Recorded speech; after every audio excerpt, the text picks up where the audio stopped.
Alright guys, let's talk about it. Diablo 4's biggest problem they need to solve by the time Season 3 hits, or honestly, it's going to be a relatively rough ride for Diablo's future. So let's go ahead and talk a little bit about it. So let me show you this great picture. This is from GDC, that's the Game Developers Conference, and this is going to be the pillars over here for a great action RPG. Now, while some previous Diablo games had a lot of these features added in, there are a lot of features missing in Diablo 4, and I want to go ahead and tackle them. So starting right off with the visceral action combat, I would say Diablo does this pretty well. Now, as far as the randomly generated levels, well, we only realistically have this with the Abattoir of Zir. The rest of the game itself is kind of curated. The Nightmare Dungeons are something I think most players are tired of doing because it's the same dang thing every single time. While we do have these random modifier generators where it's like, oh, there's a little storm that will follow you and it'll just do a massive amount of damage. These certain things are so frustrating to where a lot of players will not even engage in the content where it's the little bubble that you have to stand in. Or if it's like the enemies do damage over time, which is actually still bugged. There's massive amount of bugs that exist in this game, and we'll mention that in a moment, but there are huge issues with the game in terms of the randomly generated levels. But the action combat, I'll say, that works. Now, randomly generated levels, it doesn't exist with the exception of Abattoir of Zir, which is actually going away, so we need some new form of content. And we are getting some new sort of like gauntlet that we can run that's going to give us some sort of leaderboard. So I'm hoping that will be addressed in Season 3. So that one, it's kind of like a halfway point, but in the current state, it doesn't realistically exist. You're going into the same dungeon, doing the same exact objectives again and again to level up the glyphs that you already leveled up in the previous 2 seasons, or I guess if you count Season 0. But on top of that, the randomly generated items, I'll give it kind of a half a point. Now, while we do have items that are randomly generated, the itemization is pretty terrible in this game, and at least they have addressed this in a more recent campfire, but I want more crazier, unique items, and there are items like the Essador's Overflowing Cameo and certain items and key passives that you stack, let's say like crackling energy damage based off of your intelligence. Have you ever actually built them? If you've actually built some of those, you've actually realized that they're terrible and they're 100% unplayable at the end game content. And the reason why is they weren't thoroughly tested enough at a level where you can actually make a build around an int stacker or a willpower stacker with some of the new druid uniques, like the new ring that gives you like 1% like damage based off of your willpower. Like, these need to be thoroughly tested to the point where like they're actually viable. I'm not saying they need to be absolutely the 100% best build in the game by just being like a stacker of main stat, but the fact that those exist, they're not even playable. Like, if you actually play them, have you actually ran a perfectly rolled Flamescar with a Shaco and tried to make it run? It's absolutely terrible. Like, it does not function. These certain things don't actually work in the game, and so that's a huge problem with some of the uniques in the game towards the end game, and it's very, very evident that they weren't tested enough. And then on top of that, the secure online economy, well, there's a huge problem with trade. I brought this up before. As a Diablo partner, I'm really trying to get them to actually add free open trade. The main thing that's a huge problem in this game is that the furthest part of endgame content is basically Duriel to get the best items. Now, the problem is getting multiple copies of the same exact item feels incredibly bad, because what am I supposed to do with an extra copy of a Uber unique? Nothing, because you can't do anything with it. It makes it so getting a second copy of it is just like laughable, because I can't trade it. All I can do is equip it on another character, and it doesn't really add to the gameplay experience. So that could be great if they just allowed free open trade, because getting, you know, a second copy of an item doesn't do anything for me, and this way it's still exciting to do the endgame be-all Duriel content again and again, because I can get an item and maybe I can trade it for another Uber unique that I need. It would allow me to actually have more of a lifespan in the game versus, oh, I've done 1,000+ Duriel runs, I still don't have this Uber unique. I see it posted all the time, and some people get so frustrated that, like, I don't even want to play. Especially because this game is seasonal based, meaning, oh, you have the best in slot item, well, you're just gonna have to go farm it again. And I think a lot of people are kind of fed up with this, especially in the casual base, where if I can play 30 hours a day and I can try to get every single Uber unique, that's not your average player experience. They're gonna get frustrated. And another thing that I think is a major issue is the deep character customization. The customization in this game is basically, which core skill do you like? And we could easily look at this and decide, okay, well, I play Barbarian, right? Well, can I make a build that is all about, let's say, Steel Grasp, right? We have this unique that gives us +6 to Steel Grasp. You can't make a Steel Grasp build. All of these essentially become basically buffs, and all you're doing is picking whatever core skill you enjoy. Sure, Sorceress has masteries, but for the most part, you get the point. There isn't enough deep character customization in the game in its current state. Like, have you guys tried playing the Dolmen Stone, the one with the boulder spinning around the hurricane? It sounds cool, but you can't make a real build out of it because it simply does not work in terms of the far end game content because it wasn't tested thoroughly enough at the end game. So, what are we looking at? Well, I gave it kind of half a point on the randomly generated items because they are fixing that, sort of. That's what they mentioned in the campfire chat more recently, but they need to actually address some of these issues with the game because all we really got at the moment is the visceral action combat. They really need to have the ability to trade uber uniques, uniques in general, and even the legendary items because when an item drops, if I'm best in slot and all I need to get is more gold so I can reroll, well, that means I can't really pick up anything except for the yellow items. And also, what's the point of blue and white items in World Tier 4? I don't get it. Like, there's just no point of them if I can't craft or do anything with them. When you look at Diablo 2, and everyone always says Diablo 2 the best, there is a huge reason for that.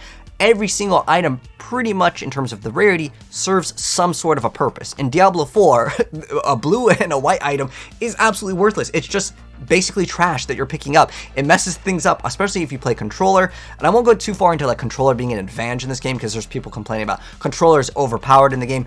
With some skills, it is. Like, it's just unarguable. If you watch any, like, high-level barbarian, they'll tell you with the whirlwind thing, it is very annoying to not play with the controller, and you're almost forced to play with it if you want to min-max realistically. There's other ways to get around it, but it's kind of awkward. You have to do a lot of other things. You gotta change a lot of your controls. But that's what I'm looking at in terms of the game, in terms of these pillars of an action RPG from GDC. That is a huge thing. Another huge thing in the game is the acquisition of getting the best gear in the game. Let me go and show you guys this chart. So we have this chart that kind of explains, this was from Blizzard themselves from the Season of Blood. They kind of talk about kind of the progression of the game for like 1 through 50, kind of what they want people to do. And then there's also the new abattoirs here. Now let me go and zoom out and kind of talk about this. So this is how to get the best gear in the game. 1 through 50, doesn't matter. 50 through 70, doesn't matter. 7 to 100, well, are you doing Duriel? Because if you're not doing Duriel, you're not going to be getting those 925s. Sure, you can randomly get it to drop off of an enemy as long as it reaches a certain threshold in terms of the item power and you are at level for it to drop. But realistically, are you picking up items to check if they're 925? No. The best players in the game pretty much just drop every single piece of gear that they're getting until you get to Duriel for their best in slot. So that means everything you're doing, with the exception of getting a legendary just aspect on the piece of gear, which is another problem because people don't like to save the aspects, which they are kind of addressing. But the main problem is that, like, to get the best gear, unless you're doing Duriel, you're realistically not getting the best piece of gear. And that makes all of the content up until that area completely worthless for the most part. And even with this brand new Abattoir Vizier, yeah, you can get like 900 plus, but the thing is people want the 925s. The hardest content should yield the best rewards. Going into rewards as another like problem in the game. I mean, look at this. This was me playing the Midwinter Blight. I did like all of it, and I opened up the final like loot box, and we're getting sacred pieces of gear that's supposed to be for World Tier 3. When I'm maxed out, I'm doing like the end game content. This is a mid-seasonal event. How come I'm not getting the best pieces of gear from like the, you know, when I'm level 100 in World Tier 4? And this is like, again, a mid-season event. It's not like, you know, in the very beginning of the season. I expect to get better pieces of gear by doing the newer content. But this is a huge thing that definitely needs to be tackled. Sure, you can do the world boss and you can get a 925, but for the most part, like, this is the way that the game is designed currently, and I think it definitely needs to be addressed, especially with the way that the core skills work in the game. There's not like any specific item that at the end game, well, okay, now I'm enabled. Now I can play a barbarian build that just spams, let's say, Steel Grasp, or something that like is built around a very specific unique. There's very few builds, I would say, that are only built around a unique for a lot of classes. Sure, there might be like some niche options, but overall, the balance of this game is kind of out of tune. We have Elon Musk tweeting out, this is basically Barbarian the game. And I mean, look at this. I mean, like the balance of this hopefully can be addressed here, but when you have barbarians so far above, I'm not trying to say nerf barbarians, but it is clearly evident that one class is way out of control compared to the rest of them.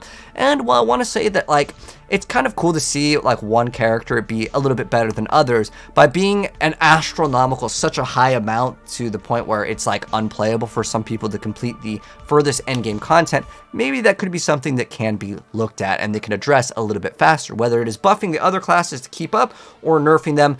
I think it's making it so people just feel like if you're not playing a certain class that you're just losing out on.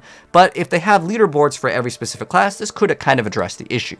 Now, there's so many issues with the bugs in this game, and I think that we need more thorough testing, specifically with Diablo partners. Sometimes we did get to test the earlier stages of the game, but I think these seasons need to be tested. As far as I'm aware of, no Diablo partner, including myself, has been able to test the seasons before they come out, and I think this is a very big issue. If you look at some of the things that are absolutely just super bugged out, in the game currently, as far as like feedback, this is a huge issue with certain things just like not working properly. Like there's certain things where like this domination bug is killing you. That's when you equip a vampiric power, it can actually kill you, which is absolutely ridiculous. And on top of that, if you look at like some of the vampiric powers, Prey on the Weak isn't working. You look at some of the things like Metamorphosis actually not working properly as well. Why don't we get a test server for, I'm not even saying like I need it because, you know, I want to play it early before anyone else, but some of these things really should be tested. And we have a test server for Diablo 3, but we don't have it for Diablo 4. That just, to me, that seems super backwards. If anything, Diablo 4 should get the testing. Diablo 3, they release it, they can patch it out, whatever. But like, to have a bunch of things come out consistently in the game of things not working, even the brand new aspect for the Abattoir of, Midwinter Blight, there's an aspect that if you swap weapons, it just like deletes the buff. Like, these things need to be tested a little bit more thorough, and I think that it would be a great change. Another thing that I want to mention is like, this goes kind of into the itemization. How come like in Diablo, like I really want this added in. In Diablo 2, you can still get the best in slot items as you're progressing in the game. And I think it's a terrible system where like, if I just get like any unique, if it doesn't have the item power, then it's basically worthless. Why is the game set up so like, if you're not in World Tier 4, all the gear is just irrelevant in the entirety of the game?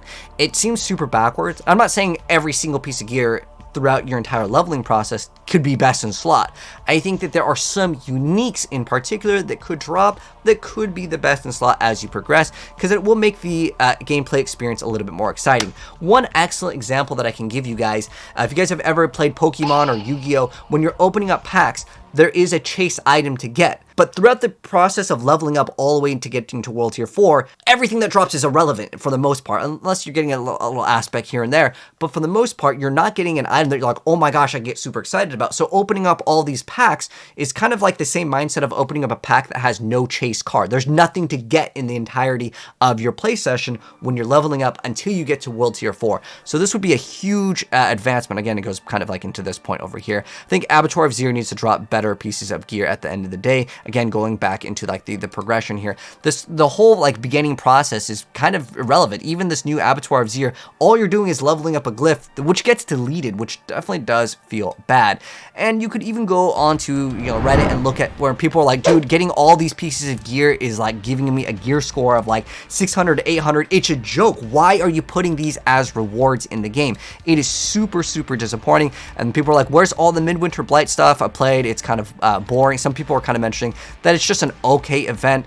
And then this person's like complaining that it's taking too long. I got bored with it. These events need to be a lot bigger at the end of the day, and the event is just for an ad for the cosmetics is what someone else is saying. I didn't really care for the cosmetics. I'm gonna be honest, we got a bunch of free cosmetics. I'm not complaining too much about like the cosmetics not being cool in terms of their design, but it's more so that like the underwhelming amount of feels that you get from this event. I wanted it to be so much better. They're like, oh my gosh, this is like the low effort AF, because people went into this brand new event expecting to play, and I legitimately played for about an hour, and I was kind of done with the event. And then I was looking at other fellow Diablo content creators that I also follow. Guess what we did? Majority of them actually stopped playing the Midwinter Blight, and it's weird because we are mainly Diablo content creators. Some of these are my friends too, and we all went right back to PoE an hour or two later. And that's because there's a new PoE league. But at the same time, this is the brand new event. It should be something that holds retention rate for a little bit longer. Not just, okay, we had this midwinter event and all we get is just some of the same stuff. Like, why are we getting sacred pieces of gear? I'm not going to be able to power up my character. So I think there's a huge disconnect from what is being shown off as rewards for this new event versus people that have been playing the game for a while. We want to gain more power and have this as a mid event in terms of when it is released, it just feels kind of awkward in terms of what they're giving us for results. Maybe we could get some uber unique shards and we can get guaranteed ways to get uber uniques. That would have been exciting. Remember, this is towards the end of the season and we're gonna have to farm all these uber uniques again. Some people are still missing out on them. And are you gonna be super excited about just getting like, sacred items? No, you want to hear, okay, you can guarantee with this new Midwinter Blight event, if they were to say, here, we're going to guarantee you one of the uber uniques if you just complete it at the very end. At the very end, some of the rewards, no joke, were 50,000 gold. Who put that as a reward? Like, genuinely, I'm trying not to get too toxic here, but if you play the game, you would realize that 50,000 gold is an absolute joke of a reward. Why is that the second to the last reward in the Midwinter Blight? This is not something that people would be like, wow, I get 50,000 gold. If you actually played this game and you go to a Diablo trade website, like, no one's going to really want to trade anything good for like under 100 million. So this amount of gold is so lackluster, you can't even re-roll things. So whoever's putting these things as rewards, I think we need someone else to step up and actually put in good rewards. What would be good rewards? I don't know. Maybe you get to choose any free cosmetic in the item shop. Maybe you get like 1,000, what they call platinum in the game. It's like the V-Bucks of Diablo. Maybe that could be a reward, because then people would actually want to finish the thing and get something that they actually want. Maybe you can get an uber unique drop. Maybe it'd be really cool to get a special forge where you can reforge an item maybe 2 times instead of just like in one of the slots. Maybe you can convert an item from non-925 to 925 power. Something that actually makes players that have been playing the game for long enough to actually want to get. Maybe you can, I don't know, get whatever uber unique that you want, just like one of them at the very end of the Midwinter. Remember, and next month, pretty much the new season is going to be coming out, and at that point, well, you got to farm up everything. So there's a huge disconnect to, again, the actual gameplay and, again, the pillars of an action RPG, which is why I wanted to bring up this picture. But anyways, I know we kind of ranted, but that's honestly how I feel about Diablo in the current state of the game, and I want to see some improvements. So those are my suggestions for the Diablo team to maybe take a look at as Diablo partner. These are huge core issues with the game that should definitely be fixed by Season 3. Otherwise, I think some players may not be interested in returning every single season. Another huge issue is basically people complaining that you got to re-level up from 1 every single time.